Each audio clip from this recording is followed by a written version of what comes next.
Anda, por favor.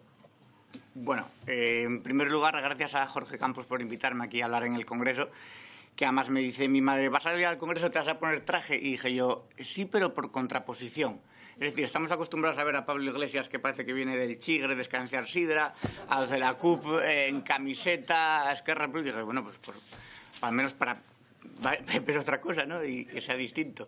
Y yo no soy político, soy periodista, pero tengo un compromiso con la sociedad civil. Y aunque aquí hay muchos políticos, también se me permite la feliz paradoja de no ser políticamente correcto. Es decir, no hace falta que diga hola a todos y a todas, compañeros y compañeras, etcétera. O sea, que está muy bien. Además, yo vengo a hablar de una ficción, que es la ficción de la lengua. Es una ficción, os podría hablar, pues, como si os cuento La Regenta, que, por cierto, hay una traducción ahora que es La Regenta. Y dices tú, hombre, si el bueno de Clarín la hubiera querido escribir en lingua, ya la hubiera escrito en lingua directamente él y no andaría dándole tantas vueltas. Pero bueno, es una ficción que es algo que solamente está en la cabeza de los académicos de la lingua, porque hay una cosa que se llama la Academia de la Lengua Asturiana, que tú piensas académico, piensas en Julián Marías, en Pérez Reverte. No, son los 4 cantamañanas que nosotros conocemos ahí en Asturias, que se han montado este chiringuito porque además es la única manera de imponerlo y de ir modulando la cabeza de la gente. Yo tomé conciencia bastante cuando estuve en Bulnes. Si alguno lo conoce, es el pueblo más alto de Asturias, solamente se llega por funicular.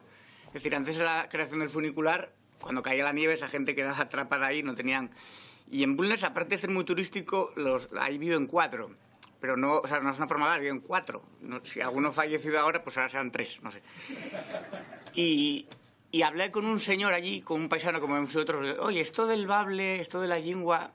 Y aquel señor no tenía ni idea, dice, no, nosotros nunca hemos hablado de eso. Y había bajado pocas veces de allí. Es decir, porque las lenguas están hechas para ser compartidas. Si no puedes compartirlas con nadie, se convierten simplemente en una ficción, en una imposición, que es lo que quieren hacer, imponerlo, porque es la única manera de forzarlo. Que en Asturias no hay ningún problema lingüístico, que no existe eso de la lengua, es algo empírico, porque es tan fácil como ir. Cualquiera, en Asturias recibimos a muchísimos visitantes, sobre todo en verano, y das una vuelta por los pueblos y hablar con la gente ahí. Y te dirán, bueno, hablan un español con modismos, utilizan una serie de palabras, cambian si estás en el oriente o en el occidente, porque aunque somos una comunidad pequeña, pues decimos oriente y occidente como si eso fuera, no sé, China. Entonces, también pasaba con el pueblo de mi abuela, el Ferrero, que de repente lo han cambiado, empezaron a decir el Firriru, pero por imposición, y les cambiaron hasta los carteles. Esos señores llegaron un día y se dieron cuenta de que el pueblo se habían cambiado de nombre. ¿Por qué? Dice, pues, si esto nadie lo votó, pues te lo van cambiando poco a poco, ¿no? Cuando sacas el billete del Alsa, que yo voy bastante a Asturias, voy en autobús, ya te pone Oviedo/Ubieu. ¿Y esto quién lo ha decidido? Pues lo habrá decidido Barbón, que es el presidente ahí del Principado de Asturias, no lo sé. O el alcalde de Oviedo. Sí, o el alcalde de Oviedo, Cantelli, pero que te están poniendo ya algo que nunca se ha hablado y dices tú, bueno, y esto, pero es curioso, porque yo tenía un amigo así un poco podemita, porque hay que tener de todo en este mundo, que decía, no, yo quiero que a mis hijos les obliguen a hablar bable. Y lo que él estaba diciendo era, yo quiero que a mis hijos les obliguen y a los hijos de los demás también. O sea, a mis hijos y a los tuyos. Y dices tú, hombre, a ver, pues monta una academia y dale a tu hijo bable si quieres.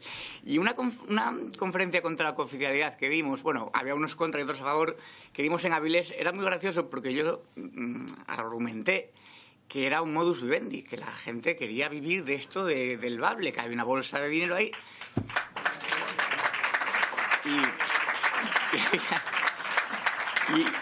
Y entre el público había el cantante de un grupo que se llama Dixebra, un tal Surde que está en Podemos además, que se levantó muy iracundo y dijo, sí, claro, se puede vivir de eso, pero pues como el que quiere vivir de remendar zapatos o de arreglar botones o montar zapatería. Y yo, sí, claro, pero eso lo hace con su dinero y tú lo quieres hacer con dinero público, desgraciado. O sea, ¿por qué?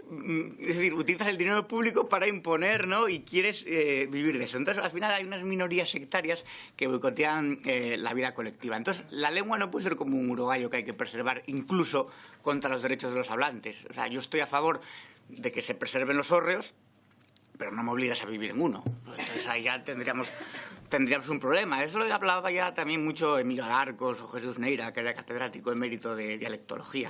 Ojo.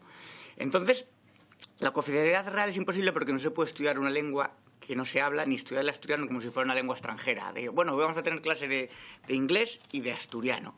Y hay una cosa que Adrián Barbón, del PSOE, presidente del Principado de Asturias, dice mucho, que es el tema de la identidad cultural y de los orgullos, el tema de los orgullos locales, regionales, etc. Pero yo no entiendo muy bien el tema de la identidad cultural, o sea, bueno, a ti te puede gustar bailar el chiringuelo, ir al descenso de Sella, tocar la gaita, emocionarte con el himno de Asturias, algunos del Oviedo, otros del Sporting, pero eso políticamente no tiene ninguna validez. O sea, eso, a la hora de legislarlo políticamente, o sea, Barbón es más asturiano que yo porque mi padre nació en Murcia y él tiene 8 apellidos asturianos, a lo mejor es que desciende directamente de Don Pelayo, no lo sé, igual sí. O sea, quiero decir, ojo con el tema de las identidades culturales porque es la puerta a ciertos nacionalismos identitarios que en Asturias nunca hemos tenido, siempre además nos hemos enorgullecido de ser la cuna de España, eso que siempre se decía de Asturias es España, lo demás tierra conquistada, etcétera. Pues ahora nos quieren meter en un conflicto completamente artificial. Entonces nosotros desde la plataforma contra Confitear nos oponemos a eso, no a los bables, no a la forma de hablar, no a que se utilicen determinadas palabras, sino a la lingua como engendro, como invento, como modus vivendi, sobre todo porque no es un problema cultural, es un problema político, es un problema de ideología, es un problema de ingeniería social. Muchas gracias.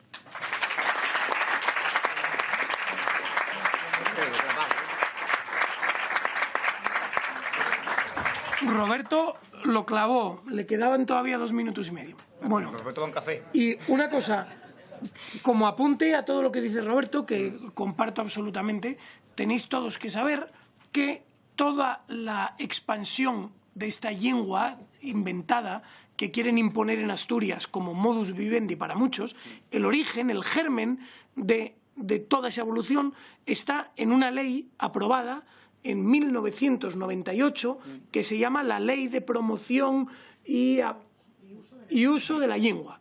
Bueno, pues esta ley se aprueba en la única legislatura de la historia de Asturias en la que gobernó el PP. Asturias lleva gobernada por el PSOE toda la historia. Pues el PP, en cuanto tiene oportunidad, aprueba esta ley, que de hecho fue la primera ley aprobada en ese año que dije, 95, 98. La primera. Es decir, no había otras 1000 prioridades. No, esto era lo primero. Y así es como funciona y esta es la evolución que lleva España. Y nos vamos a Asturias con nuestra portavoz Carolina López. Y nada, todo tuyo. 5 minutos, por favor. Muchas gracias.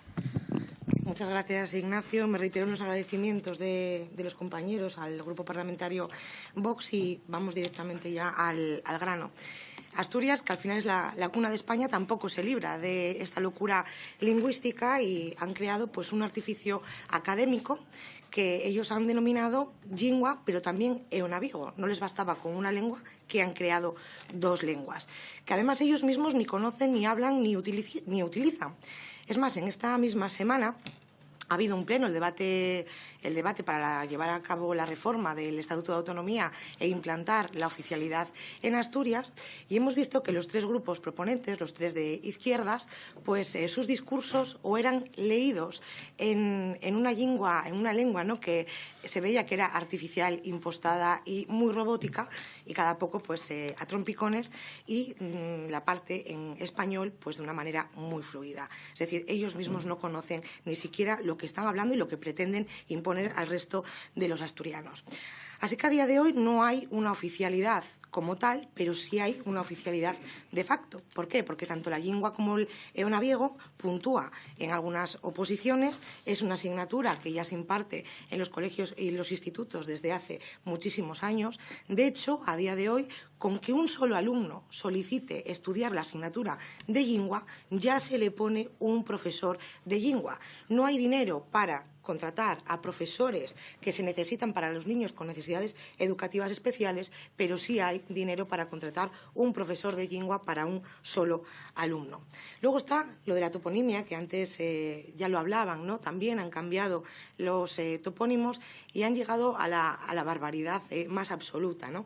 Hay un pueblo en Asturias que se llama San Pelayo. Pelayo es asturiano, pues 100%, pues no, ya es San Polayo. Hasta ese nivel han llegado, ¿no?, de artificial todo. A pesar de todo esto, que además nos está costando a día de hoy, sin ser oficial, millones de euros al año, ahora mismo más de 50 millones de euros al año se despilfarran en este chiringuito realmente, pues ellos, aun sabiendo que el 98% de la población asturiana no habla estas lenguas, que no la quieren, ellos siguen empeñados en llevar a cabo la oficialidad. ¿Y por qué? Por 3 motivos. El primero, pues crear una nueva identidad asturiana que ellos puedan controlar, que ellos puedan dominar, porque al final pues son aprendices baratos del separatismo periférico y saben que la imposición de la lengua es un paso, el primer paso, ¿no?, para construir un hecho diferencial en Asturias y crear esa división, esa confrontación que hemos oído hoy a lo largo de la mañana en los diferentes ponentes. El segundo motivo, y como no podía ser de otra manera, porque los socialistas no mueven un dedo si no es para aumentar sus redes clientelares, es crear más asociaciones, más organismos públicos en torno a este invento de la lingua y del eonaviego para colocar a sus amigos, eso sí, todo pagado con los impuestos de las familias y de los trabajadores que tanto trabajo nos cuesta y tanto sacrificio nos cuesta pagar y llegar a final de mes al final.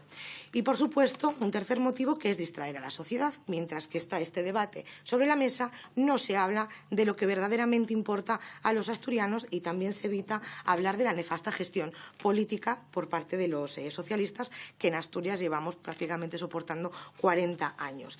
Así que al final los asturianos no quieren que les impongan la lengua. Lo que quieren los asturianos es, pues como todos, una sanidad pública digna, que no tengas listas de espera interminables. Quieren unas carreteras del siglo XXI seguras, quieren unas cercanías con trenes que no se averíen cada 2 por 3, quieren al final una educación de calidad para sus hijos para que luego puedan desarrollarse profesionalmente. Quieren que haya una industria fuerte en Asturias, que haya una industria fuerte en Asturias para que sus hijos y sus nietos no tengan que marcharse de Asturias, y no quieren al final que le impongan una lengua inventada como es la lingua y el eonaviego. Ellos lo que quieren es poder hablar como han hecho siempre, expresarse como han hecho siempre, que es en los asturianos que hay en cada comarca de Asturias, que han sido transmitidos de padres a hijos de una forma natural en el uso cotidiano y no ha sido transmitido por ningún comisario de ningún gobierno regional. Así que en Vox ya la legislatura pasada paramos esta locura de llevar a cabo la oficialidad y seguimos trabajando por la defensa de la libertad, por la protección del español y, por supuesto, por la protección del verdadero patrimonio histórico, cultural y lingüístico, que es la verdadera herencia que hemos recibido de nuestros antepasados. Muchas gracias. Jorge, muchísimas gracias por tu iniciativa, por organizar una jornada que creo que es muy necesaria para intercambiar impresiones de todos los rincones de España donde se está sufriendo una ofensiva que al final es una ofensiva que parece que no, pero es coordinada contra el español. Muchísimas gracias a todos los que habéis venido y a todos los que nos vean desde sus casas, sea con la grabación en diferido, sea con la grabación en directo. Muchísimas gracias, porque los mensajes que aquí hoy se han transmitido son mensajes muy importantes, son mensajes desde unas perspectivas muy diferentes, son mensajes que atacan y señalan cuáles son las cuestiones ante las que se enfrenta el español. Por un lado, tenemos una cuestión cultural, tenemos una reacción cultural que trata de estimular y de defender algo que en ningún caso ha sido agredido. La existencia del español nunca agredió ni al catalán, ni al valenciano, ni a ninguna de las lenguas de España, que han convivido de forma pacífica y natural en España durante siglos.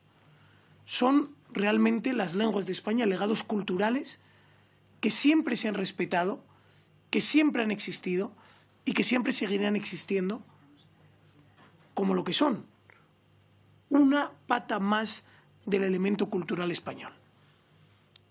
En algunas regiones de España, para defender esas lenguas en lo que es un ataque confundido, equivocado, un análisis erróneo, para defenderse habrá personas que de buena fe, creyendo que defienden algo, tratan de atacar al español. Existe también otra categoría de personas, aquellas que de mala fe pretenden atacar al español por intereses espurios. Y aquí existen, de nuevo, varias categorías. Existen los que simplemente pretenden utilizarlo como bandera política. Creen que si yo consigo alentar a una parte de la sociedad una guerra falsa, español contra gallego, español contra catalán. Creen que en esa dicotomía, en esa bipolaridad, van a lograr atraer votos políticos. Y si bien ellos no confían, no creen, no tienen una fe especial ni un aprecio especial por el catalán, sí tienen un aprecio especial por el poder, al que tratan de agarrarse con uñas y dientes y alientan esta batalla entre hermanos solo para sostenerse en el poder y arañar unos pocos votos.